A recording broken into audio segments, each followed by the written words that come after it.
perfection.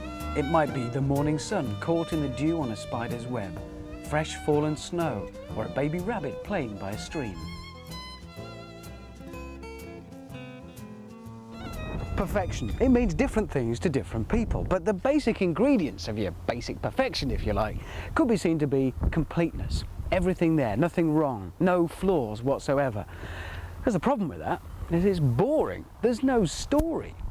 For instance, Watership Down would never have made it as a story if it had been about a load of bunnies leading happy-go-lucky, perfect bunny lives. No, some of them had to get splattered before we really had any interest in it. And the same goes for other images of perfection.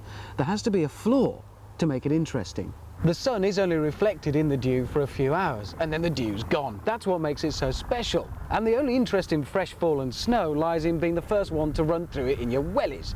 Perfection of any sort needs to have flaws to make it interesting to us. And the same thing goes for cars.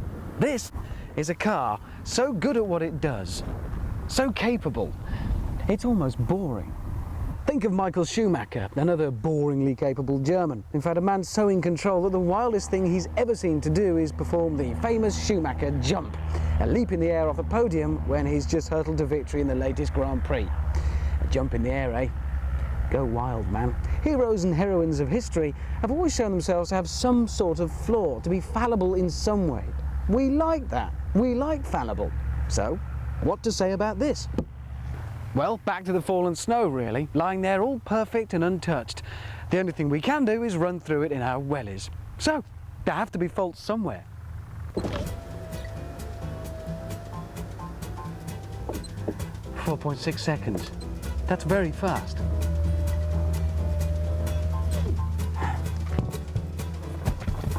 Oh, I don't like this. It's all round.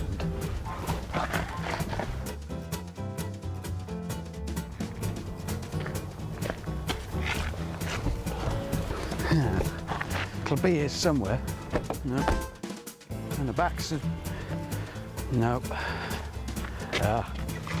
Oh, and this seat, it's really comfy, actually. Electric sunroof. Oh, one touch button, eh?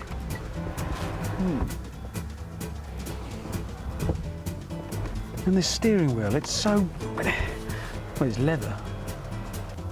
Yeah, I bet there's no legroom in the back. There's loads of legroom in the back. Ah, got it. BMW say that every nut and bolt for this new 3 Series is new. Apart, that is, from the sump plug. Well, that's just shoddy, shabby and sloppy, using outdated technology. I mean, who wants the same sump plug as the last model? It's just not right, is it? In fact, it's near impossible to find anything overtly and outstandingly negative or wrong with this car at all. It's neither over nor underpowered. Neither does it show any signs of being particularly prone to drinking heavily. Even this, which is the thirstiest of all, the 2.8 litre straight-six engine version, returns a very respectable 31 mpg. The pricing is tediously sensible as well. It's not cheap, but then neither is it expensive. You get what you pay for. Quality.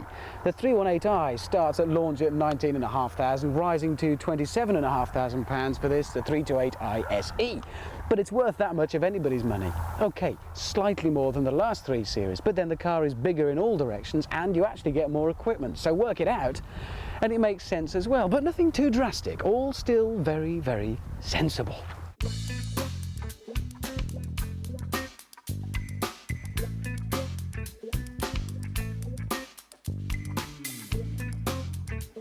It's no surprise that it's a great drive. The body shell has been stiffened for this new version, which does improve the handling, but to be honest, it was fantastic anyway on the old 3 Series.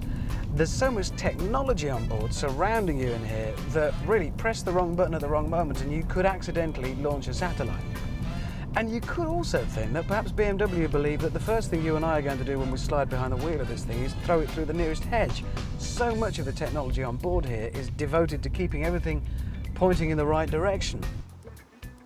So we've got ABS and ASC plus T, which is automatic stability control and traction, a system for reducing wheel spin, together with CBC, cornering brake control, another enhancement to the braking system. This uses computer simulations to determine transverse acceleration from signals sent out by the 4 ABS sensors, and then boost brake pressure accordingly to correct oversteer. Basically, that means if you hit the brakes mid-corner, the system should help keep everything pointing the way you intended.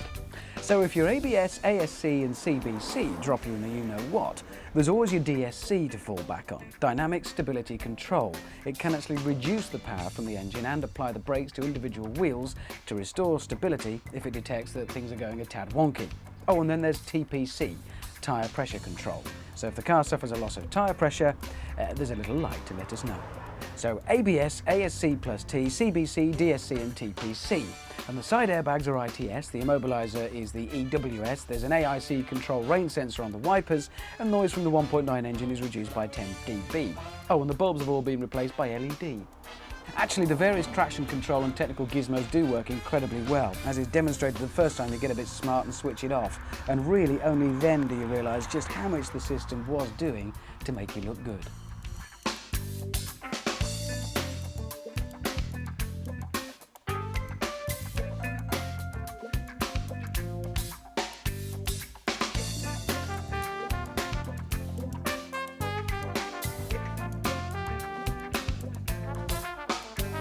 This car raises a question. Just how good do we want our cars to be? And in my opinion, I reckon about this good, really. It is so competent, so good at what it does, that when you get out of it, you don't really want to run into the pub and talk to your mates about some outstanding feature. It simply does its job, gets on with it quietly, and does it extremely well. So well, in fact, that you really could forget all about it and leave it to it, really. Oh, hang on a second, I knew there was something.